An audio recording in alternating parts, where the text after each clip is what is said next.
First of all, I'm Mark D'Agostino. I'm here helping to celebrate the 50th anniversary of BPAS. And who am I with today?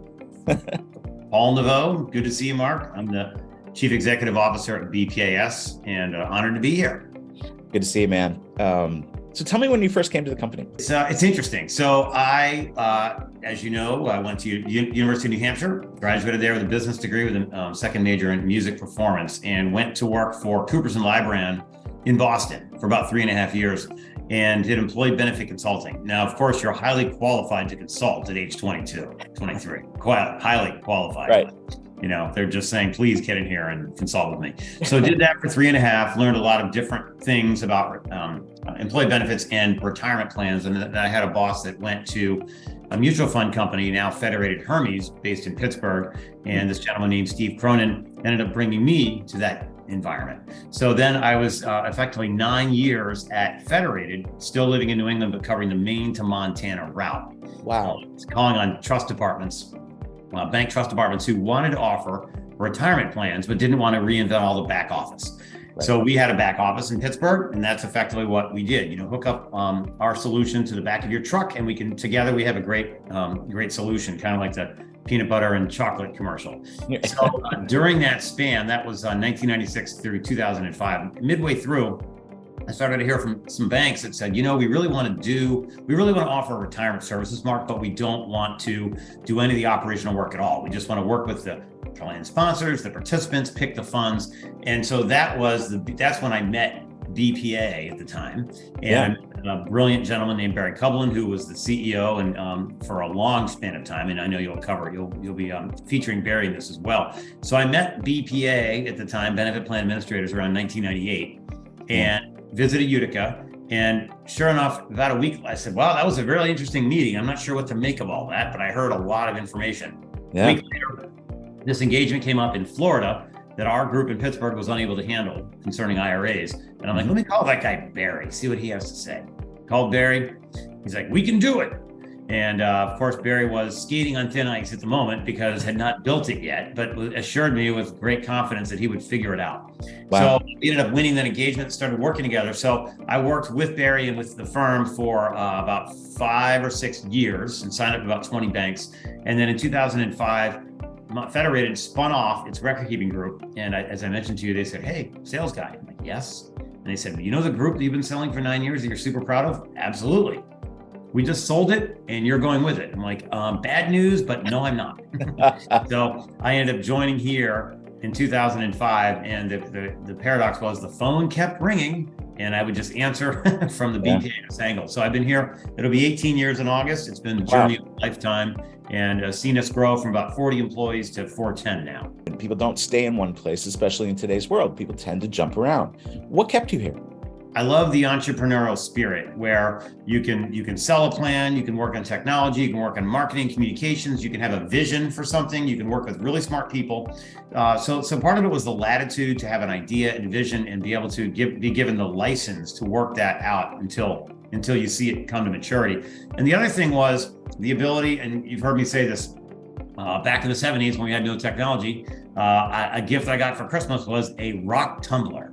And, you know, we had these dull gray rocks. You put it in the rock tumbler and you let it churn for 3 weeks in your parents' basement, hopefully not burning the house down. And then when you opened it up, you had these beautiful polished stones of all different shapes, sizes, colors. And I've often thought that is our people. I was super proud of my polished rock collection. I'm super proud of our people here that come, you know, from every walk of life and smart, friendly. You know, they have a certain belief about being smart, very capable, low drama, work together way, in a very unique way. And that helps define our company. And it makes it be a place I'm tremendously proud of. And number one, and number two, I never want to leave because we have fun every day. Wow. So the culture of the place is unique. Yes. I mean, I like to talk about the big four that we believe in. It's who we hire, who we promote, who we move along, what we hold up and celebrate. People who are smart, friendly, motivated, and low drama. And, you know, smart is both EQ and IQ. Yeah. Being smart is important, and admitting what you don't know. Friendly, it's a basic concept. If you happen to be in Florida or jogging or going for a walk and you run across someone you don't see, you say hello. You assume good faith. You're kind and you're receptive to relationships. Right. You can be smart and friendly, but not be motivated. So it's important that you be motivated to see what's possible and how things can be made better and improved upon. And finally, low drama. People that want to work together, they're quick to forget if there's something that kind of hit them the wrong way. They assume good faith. They cast a shadow of good intentions. I heard someone explain. I love that term. And so when you have these four things working for you, you have people that build their own relationships and come up with their own ideas and work things out together. We believe in, institutional or corporate honesty. We are not an A+ at everything. Okay. And part of getting better is admitting where you're behind. And I remember when I first met when I first visited in Utica at the old office, and, Barry really wanted to convey an image of this is a big firm, and there were 17 employees. So there were basically 4 big rooms, including a kitchen. And as I would go from one room, the employees, I would meet them and they'd say their name, and then they would all shuffle to the next room. And I'm like, wait a minute, didn't I see those guys already? And then so I was like, all right, the same 17 employees shuffling around. This place looks enormous. And then they had a room with computers, wires, keyboards. I'm like, whoa, this is really impressive. All right. So it's always, but the point is that we've always been good at consulting, at being really expert at the Internal Revenue Code, Department of Labor regulations, at knowing the technical and being accountable. Tell me about the offices and your workforce. Absolutely. So it is, our primary hub is Utica, New York, and we're extremely proud of our people and our heritage and our legacy and history. We did move from the downtown, the Genesee Street to New Hartford, and we have effectively 2, fairly good sized buildings in an office park, kind of an innocuous office park with very fancy green roofs, Mark. They're very fancy. And you know what it is? It's a comfortable place where smart, friendly, motivated, low drama people go to work. It's not the Seaport District of Boston. It's not Midtown Manhattan. It's not glimmering anything. And so I've always described our business as kind of a pragmatic combination of a blue collar, white collar divide, where we have everything from actuaries to plan consultants, people printing statements, posting dividends. Every job is vital. Every job is important. And so our primary offices are kind of nondescript, deliberately nondescript. We're not trying to be flashy about, hey, we hold $12 billion in these buildings. We focus on our people, on really expert people. Our systems we believe in building things ourselves. If we have the option of buying an outside CRM or building our own, we're going to build our own every day of the week. And I think that's what's so interesting is that we've built, are we done? No, absolutely not. Can we automate a lot more? Absolutely.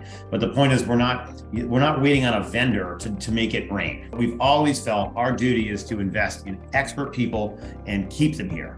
Low turnover, smart, friendly people who work hard, but stay here for a long run. The fact that you do have people all over the country, right? 14 offices, you said? Yep, we've got 14 offices.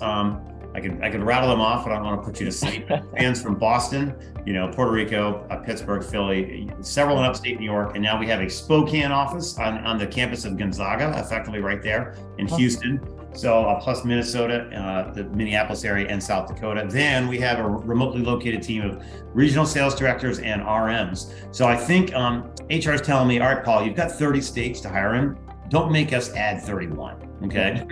there should be plenty of people available in the 30 states. So I'm trying to stay in good graces of our amazing HR team. There's a big difference between your offices and some other offices in the world. Yeah. Which feeds into your philosophy, right? We started small. We're now mid-sized. You don't normally brag about being the 26th largest of anything. But Mark, we're the 26th largest record keeper in America, and we're about the 12th largest actuary. And we're one of the top 2 or 3 institutional trust companies in America. What we find successful is we heavily work with financial intermediaries, advisors and trust companies.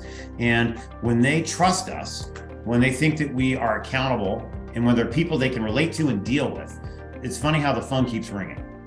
Yeah. And it's been ringing for 50 years. That's a rare feat. I'm super proud of what our team came out with and rolled out last summer. I'm happy to show it to you, but it was about a 30-month moon landing initiative to first have inspiration. All right. It all begins with inspiration. You don't just start programming a website. You need to figure out, what do you want? What's going to pull at the emotional heartstrings? What's the functionality you want? What'll have the wow factor? What looks germane to 2023, not 1986? And it's amazing the response we've gotten from people, because the fact is 99.5% of our clients and participants will never set foot in our office. Right. They'll be in that website every day. And so there are big competitors that have teams of people that never see or meet a client, but only deal with technology. So we've spent a lot of time on technology, Mark, in the last 3 years, and we've seen a tremendous reaction from the industry thanks to that. How does that benefit your clients and the participants? We always begin with a sense of humility. Our new web is amazing, okay? But we want to bring back more functionality for electronic payments on distributions. We want to expedite distribution. So we're always honest about what we can do to deliver more value. People question, is this the right place to be? Is this the biggest? Is this the best? You know, should we be going with the big, who does have the office tower in Midtown Manhattan? Right. You know, why aren't we with the biggest? That's true. What do you say to that?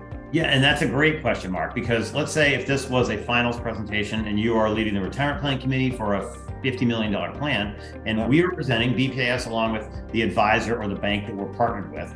The next presenter is the largest fund family based in Boston, and the next one happens to be the largest, say, insurance-based record keeper. They advertise in March Madness. They advertise in the Super Bowl. They buy a lot of golf clubs, and they take people, whatever. And their whole thing is they've got teams of people building the brand, spending, tens of millions of dollars per year to advertise. So what they'll say to us is, why should we use you? And what we will effectively say is that we are in this business for one reason: to be an outstanding administration and consulting firm. We're not here to sell mutual funds. We're not here to sell insurance products. We're not here to cross-sell you a bunch of things. We are only here because we believe we're experts at what we do.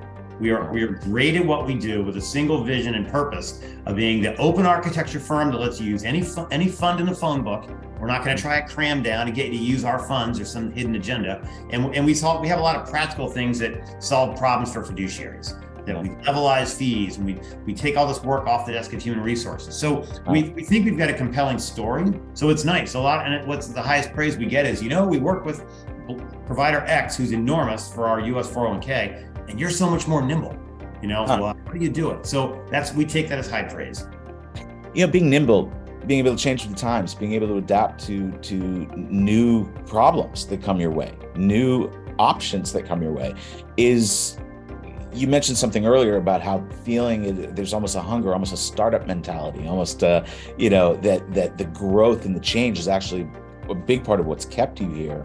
Mm-hmm. And I think that ability, by being the underdog, by being number 26, by being, it is actually something really to be proud of, because that's going to serve your clients better in the long run.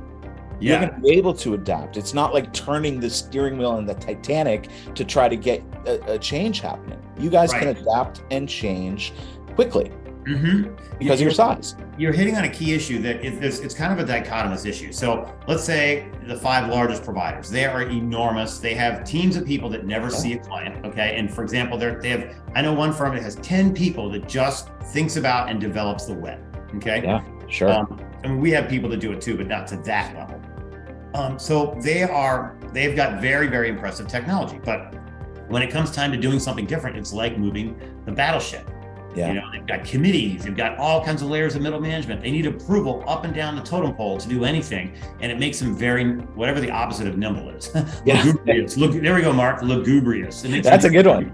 Right. And whereas we're kind of like, now we do have a finite nature of resources, and sure. And so we can't knock off 30 big projects in next year, but we can say, hey, let's add this feature to the web. Let's do these 3 things. And we have it in our control, and it's a very non-bureaucratic environment.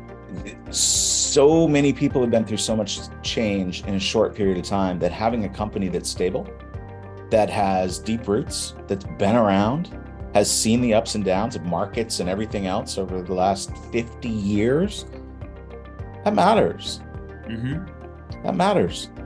Yeah, and I also have to give huge props to Community Bank System. So and you'll hear from Barry. Barry had this brilliant idea. I told you about it yesterday, when he was effectively in the HR department working with the trust department to sell plans, and then came to encourage, let's say, the chairman of CBSI to purchase BPAS and make it part of this organization, which we are indebted every day to Barry Coughlin for his vision. His vision it was like there's Nostradamus and then there's Barry Coughlin.